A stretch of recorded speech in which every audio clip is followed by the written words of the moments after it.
কিয় দেখো আদি দেখা দিতে বৈকুণ্ঠলৈ আহিলে আগতে বিষ্ণুলক্ষ্মীৰ যুগল চৰণ দৰ্শন কৰিবলৈ সুবিধা পায় কিন্তু আজি তাৰ পৰাহে বঞ্চিত হলো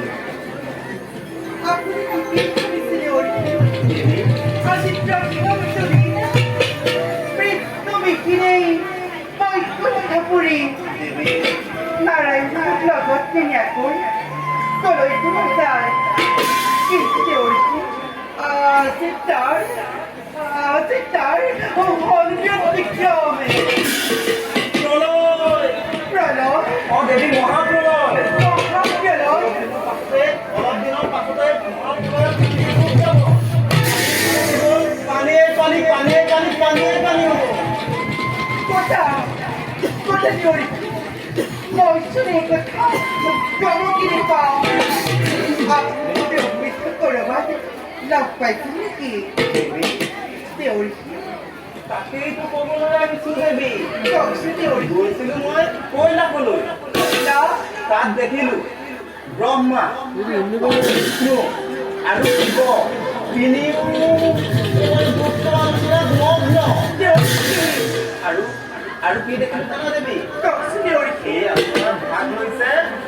এই আলোচনাত ভাগ লৈছে ব্ৰহ্মাৰ কন্যা সৰস্বতী আৰু কোনে ভাগ লৈছে জানা দেৱী দেউৰী কি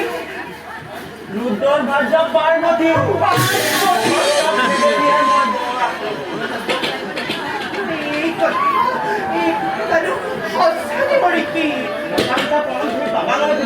মই গৈ পোৱাৰ লগে লগে ভগৱানে মোক দুটকীয়া বুলি উপহাৰ কৰিলে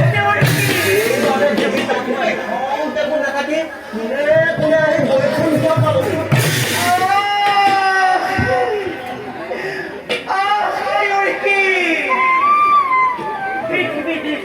মহাপ্ৰলয়ৰ সৃষ্টি হ'ব পৃথিৱী ধ্বংস হ'ব তাৰ আলোচনা চলিছে গোপনে অৰ্থ সেই মই গমকিনি পাওঁ এই গুপ্ত আলোচনাত যদি মোৰ ভাৰ্যা পাৰ্বতী আৰু ব্ৰহ্মাৰ কন্যা সৰস্বতী থাকিব পাৰে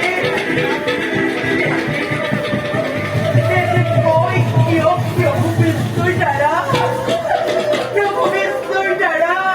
প্রচারিত হবলে ধনে আজি মই শিকনি ভাবে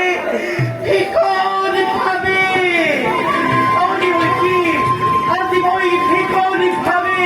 হৈছো অপমানিত কি জানা দেৱী মহাপ্ৰলয়ৰ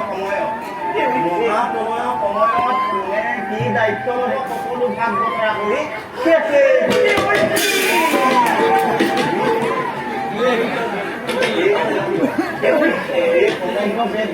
দায়িত্ব কাক দিছে জানা মুক্তি দিছে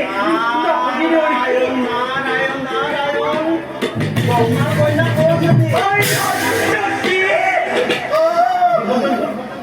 জীৱ-জন্তু বিলাকৰ দায়িত্ব কাক দিছে জানা মুক্তি দিছে নহয় দেউৰী কি ৰুদ্ৰ ভাৰ্যা পাৰ্বতী আনন্দ দেৱী তুমি তাৰপিছত ভাগ বতৰা ল'ব পাৰিলাহেঁতেন দুখ